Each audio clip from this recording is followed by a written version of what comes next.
നമസ്കാരം. IPS പുലികൾ വീണ്ടും കളത്തിൽ. രമേശിന്റെ തന്ത്രങ്ങൾ പാർട്ടിക്ക് പണിയാകുമോ? കാളിരാജ്, യതീഷ് ചന്ദ്ര, കാർത്തിക്, ഈ IPS പുലികൾ വീണ്ടും കളത്തിലിറങ്ങുമ്പോൾ ഇനി കളി മാറുമെന്ന് രമേശ് ചെന്നിത്തല. പക്ഷേ കളം മാറുമോ, അല്ലെങ്കിൽ കളം മാറി കളിക്കുമോ, സർക്കാർ വീണ്ടും നാറുമോ എന്നുള്ളത് കാത്തിരുന്ന് കാണേണ്ടത്. കഴിഞ്ഞ ഭരണകാലത്ത് പിണറായി വിജയന്റെ political secretary P Sasi police ഭരണം നടത്തിയതുപോലെ അല്ല രമേശ് ചെന്നിത്തല ആഭ്യന്തരമന്ത്രിയായ ഈ പുതിയ സാഹചര്യത്തിൽ പോലീസ് പെരുമാറാൻ പോകുന്നത് എന്നത് എന്തായാലും വ്യക്തമാണ്. ക്രമസമാധാന ചുമതലയുള്ള ADGPയെയും അഡ്മിനിസ്ട്രേഷൻ ADGP ഉൾപ്പെടെയുള്ളവരെയും സ്ഥലം മാറ്റിയ പുതിയ സർക്കാർ കഴിഞ്ഞ സർക്കാരിന്റെ കാലത്ത് ക്രമസമാധാന ചുമതലയിൽ ഇരുന്ന പവർഫുൾ IPSകാരെ ഫീൽഡിൽ നിർത്തിയത് ദീർഘവീക്ഷണത്തോടുകൂടിയുള്ള തീരുമാനമായിട്ടാണ് പോലീസ് സേനയും രാഷ്ട്രീയ നിരീക്ഷകരും അടക്കം വിലയിരുത്തുന്നത്.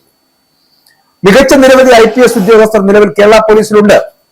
അവരെ ആരെയും കുറച്ചു കാണിക്കുവാനോ അല്ലെങ്കിൽ അവരെ കുറിച്ച് തെറ്റായ കാര്യങ്ങൾ പറയുവാനോ നമുക്ക് കഴിയില്ല. എന്നാൽ കഴിഞ്ഞ ഭരണകാലത്തും ഈ ഭരണകാലത്തും ക്രമസമാധാന ചുമതലയെ നിയോഗിക്കപ്പെട്ട 3 IPSകാരുടെ കാര്യം പ്രത്യേകം എടുത്തു പറയേണ്ടതാണ്. അതിലെ ആദ്യ പേരുകാരൻ Ernakulam city police commissioner Kaliraj മഹേശ്വറാണ്.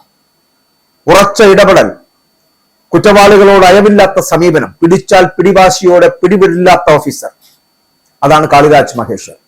2005 batch Jammu Kashmir കേഡറിൽ നിന്നുള്ള ഈ IPS ഉദ്യോഗസ്ഥന് ഒരു ഭീകരാക്രമണത്തിൽ പരിക്കേറ്റപ്പോൾ അദ്ദേഹത്തെ ഒരു കേന്ദ്ര ആഭ്യന്തര മന്ത്രാലയം ഇടപെട്ടുകൊണ്ട് ദക്ഷിണേന്ത്യയിലേക്ക് സ്ഥലം മാറ്റിയിരുന്നു. നേർക്കുനേർ നടന്ന വെടിവയ്പിൽ നിരവധി ഭീകരരാണ് അന്ന് കൊല്ലപ്പെട്ടിരുന്നത്. കാളിരാജ് മഹേശ്വരനും വെടിയേൽക്കുന്ന സാഹചര്യം അന്നുണ്ടായിരുന്നു. തമിഴ്നാട് പോലീസിലെ ഒരു ചെറിയ സേവനത്തിന് ശേഷം അദ്ദേഹത്തിന് കേരളത്തിലേക്കാണ് സ്ഥലം മാറ്റം ലഭിച്ചത്. പോലീസിംഗ് തകർന്ന് തരിപ്പണമായിരുന്ന കൊച്ചി സിറ്റിയിൽ കാളിരാജ് കമ്മീഷണറായി വന്നപ്പോഴാണ് പോലീസിംഗ് എന്താണ് എന്നത് നഗരം തന്നെ കണ്ടുകൊണ്ടിരിക്കുന്നത്.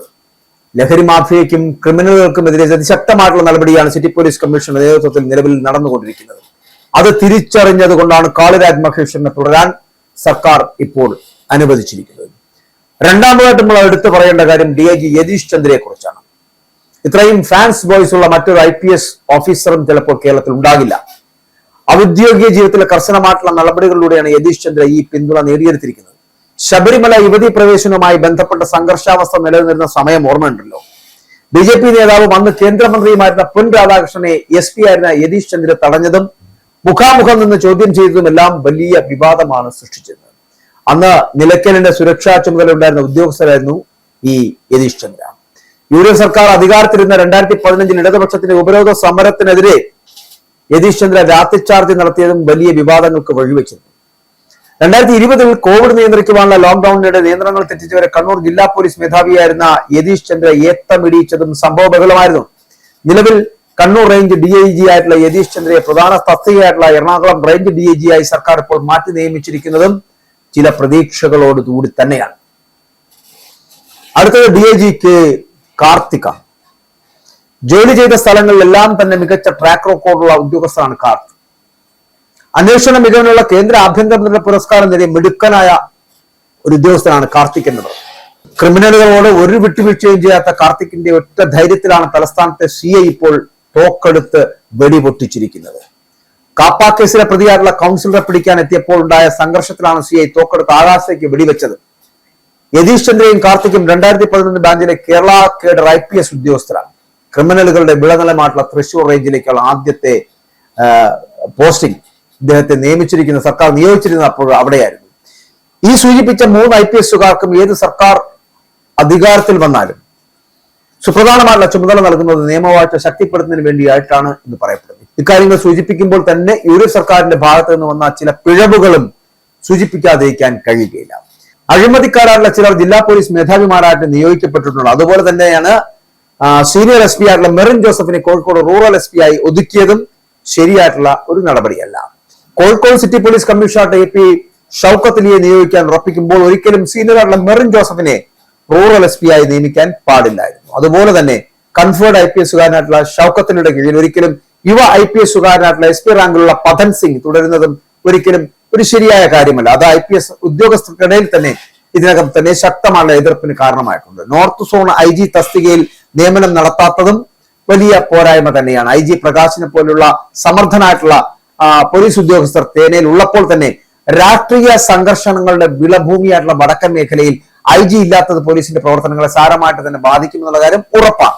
അപ്പൊ ഇതൊക്കെ പറയുമ്പോഴും ഇടത് ഭരണകാലത്തും ഇപ്പോൾ UDF ഭരണകാലത്തും ക്രമസമാധാന ചുമതലയിൽ തുടർച്ചയായിട്ട് വിവിധ തസ്തികകളിൽ ഇരിക്കാൻ IG സ്പർജൻ കുമാറിന് എന്താണ് അർഹത എന്നതിനെ കൂടി സതീശൻ സർക്കാർ മറുപടി പറയേണ്ടതുണ്ട്. കാരണം മികച്ച ഒരു ട്രാക്ക് റെക്കോർഡുള്ള ഉദ്യോഗസ്ഥരല്ല ഈ IPS-കാരൻ എന്നാണ് സേനയിൽ നിന്ന് തന്നെ ഉയരുന്ന വിമർശനം.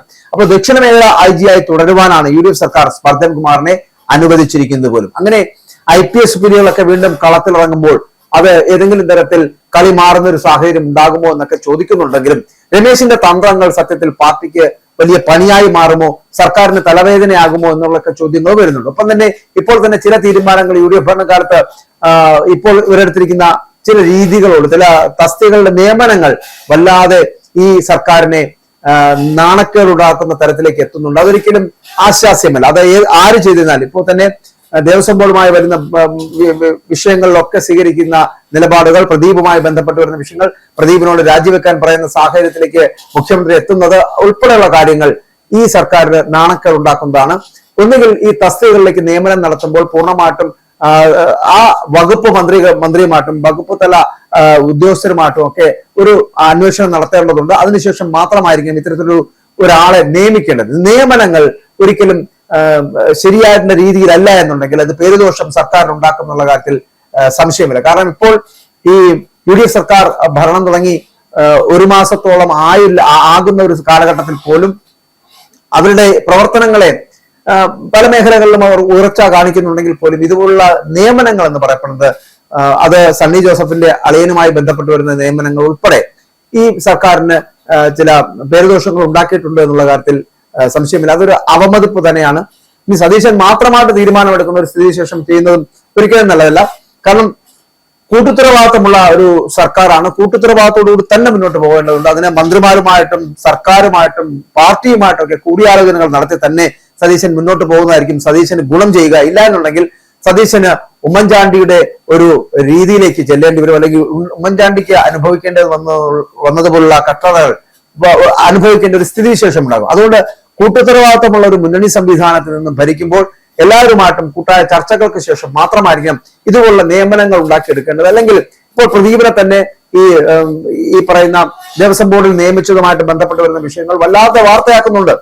മാധ്യമങ്ങൾക്ക് അത്തരത്തിലുള്ള മാധ്യമങ്ങളുണ്ടല്ലോ, ഈ ഇടതുപക്ഷത്തെ എപ്പോഴും കൂട്ടുപിടിച്ചുകൊണ്ട് അവരെ ഭരണത്തിലേക്കാൻ വലിയ ശ്രമം നടത്തിയ ചാനലുകൾ, ആ ചാനലുകൾക്ക് ഒരു കിട്ടാക്കനിയായിരുന്ന ചില സാധനങ്ങളായിരുന്നു ഇതുപോലുള്ള വാർത്തകൾ എന്ന് പറയുന്നത്. അത് ലഭിക്കുമ്പോൾ തന്നെ അവരതെടുത്ത് അലക്കുകയാണ്. കഴിഞ്ഞ 24 മണിക്കൂറായിട്ട് ഈ വാർത്തകൾ ഇങ്ങനെ ഏറി നിൽക്കുകയാണ്. ഇപ്പോൾ പ്രദീപിനോട് മുഖ്യമന്ത്രി രാജിവെക്കാൻ പറയുന്ന ഒരു സാഹചര്യം ഉണ്ടായി. പക്ഷെ എന്നാൽ പോലും ഇങ്ങനെ ഒരു സ്ഥിതിവിശേഷം ഉണ്ടാക്കരുത്.